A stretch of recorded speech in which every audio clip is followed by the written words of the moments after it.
Behind the carefully crafted public persona of cinema's master of suspense lurked a darkness that would make his most twisted villains seem tame by comparison. Alfred Hitchcock wasn't just creating nightmares on screen, he was living them out behind the camera, turning Hollywood sets into psychological torture chambers where careers were destroyed, dreams were shattered, and lives were forever scarred. Today, we finally pull back the curtain on the man who terrorized Tinseltown while the world applauded his genius. Alfred Joseph Hitchcock emerged from the grimy streets of Victorian London in 1899, carrying with him the suffocating weight of a strict Catholic upbringing and an overbearing mother who would haunt his films for the rest of his life. Little did the world know that the chubby boy who feared his own shadow would grow up to cast the longest, darkest shadow over Hollywood's golden age. His father, William, was a greengrocer with a cruel streak who once sent young Alfred to the local police station with a note requesting they lock him up for 10 minutes as punishment for misbehavior. The terror of those iron bars closing around him, the confusion of childhood innocence meeting institutional authority, would forever shape Hitchcock's understanding of power and vulnerability. Years later, he would recreate that same helpless terror in countless victims across his films and in the real people whose lives he controlled. At St. Ignatius College, run by Jesuit priests known for their psychological manipulation and strict discipline, Hitchcock learned the art of mental torture disguised as moral instruction. The priest's ability to break down students' confidence while maintaining an air of respectability became Hitchcock's blueprint for his later treatment of actors. He absorbed their techniques like a sponge, soaking up poison, storing away every method of psychological control for future use. The young Hitchcock was obsessed with fear, not just experiencing it, but understanding its mechanics, its triggers, its devastating effects on the human mind. While other children played games of joy and innocence, Alfred studied the anatomy of terror. He would later claim these early experiences made him an expert in suspense, but the truth was far more sinister. They had taught him how to weaponize human vulnerability for his own twisted pleasure. By the time he entered the film industry in the 1920s, Hitchcock had already perfected the mask he would wear for decades, the jovial, rotund gentleman who seemed as harmless as a teddy bear, but beneath that carefully constructed facade lurked a predator who had spent years learning exactly how to break people down while maintaining plausible deniability. Hollywood had no idea what was coming. From the moment Hitchcock gained real power in Hollywood, a chilling pattern began to emerge, one that would destroy lives and careers while feeding his increasingly twisted appetites. The master of suspense had developed an obsession that went far beyond artistic preference. He was systematically seeking out vulnerable blonde actresses to serve as both his on-screen martyrs and off-screen victims. Grace Kelly, Tippi Hedren, Kim Novak, Janet Leigh. The list of blonde beauties who fell into Hitchcock's web reads like a tragic roll call of Hollywood's walking wounded. Each one entered his orbit with dreams of stardom, only to discover they had signed contracts not just for films, but for psychological servitude to a man whose appetite for control knew no bounds. The pattern was always the same.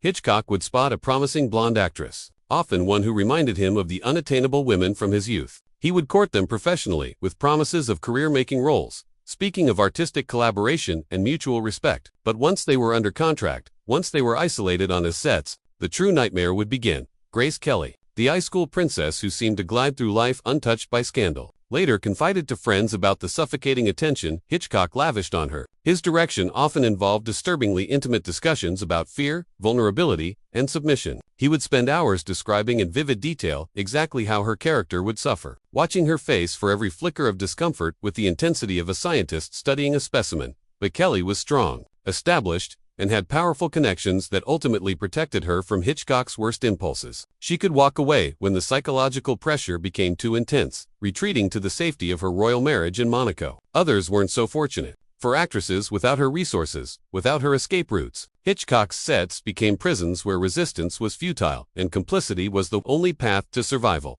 The industry whispered about Hitchcock's type, but they dismissed it as artistic eccentricity. After all, wasn't every great director allowed their obsessions? What they failed to recognize, or chose to ignore, was that this wasn't about art at all. This was about a damaged man acting out his deepest pathologies on women who trusted him with their careers and their safety. If there was ever any doubt about the true nature of Alfred Hitchcock's character, it was obliterated during his torment of Tippi Hedren. What began as a professional relationship for the birds would evolve into something so disturbing, so psychologically destructive, that Hedren would later describe it as the most traumatic experience of her life. Fan this from a woman who survived real birds attacking her for days on end. Hitchcock first spotted Hedren in a commercial for a diet drink, and something about her cool, untouchable beauty ignited an obsession that would consume him for years. But this wasn't the harmless infatuation of a lonely older man. This was the calculated stalking behavior of a predator who had finally found his perfect victim. Hedren was relatively unknown, financially vulnerable, and completely dependent on Hitchcock for her career survival.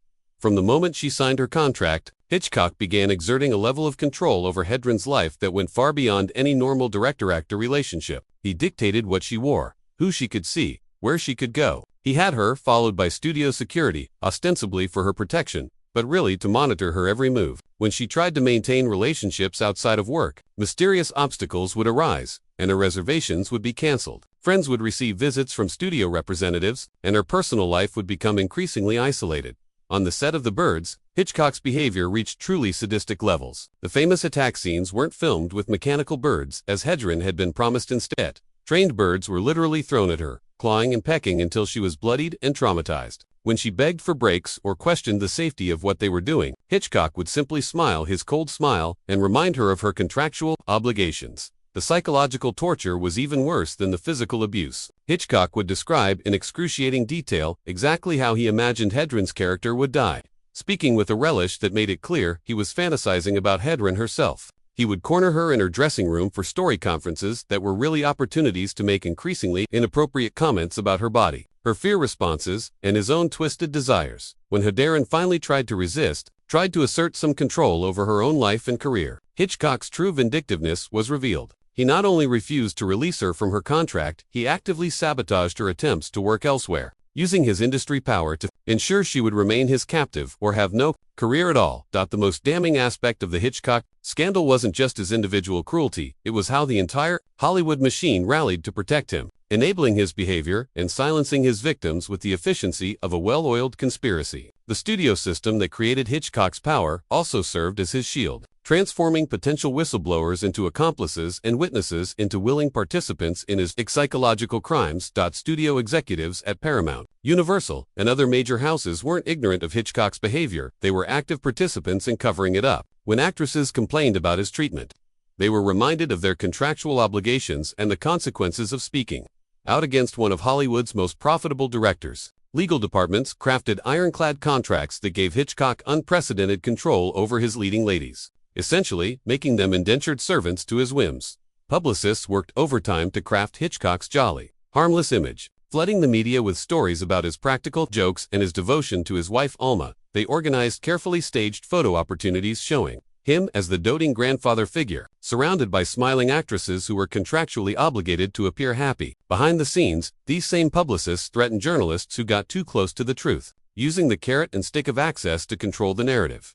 Even other actors and crew members, many of whom witnessed Hitchcock's behavior firsthand, chose silence over solidarity with his victims. The film industry operated on loyalty and discretion. Speaking out against a powerful director wasn't just career suicide. It was a betrayal of the unwritten code that kept Hollywood's machine running smoothly. Those who might have been allies to Hitchcock's victims, instead became part of the elaborate facade that protected him. The most insidious aspect of this conspiracy of silence was how it gaslit Hitchcock's victims into questioning their own experience.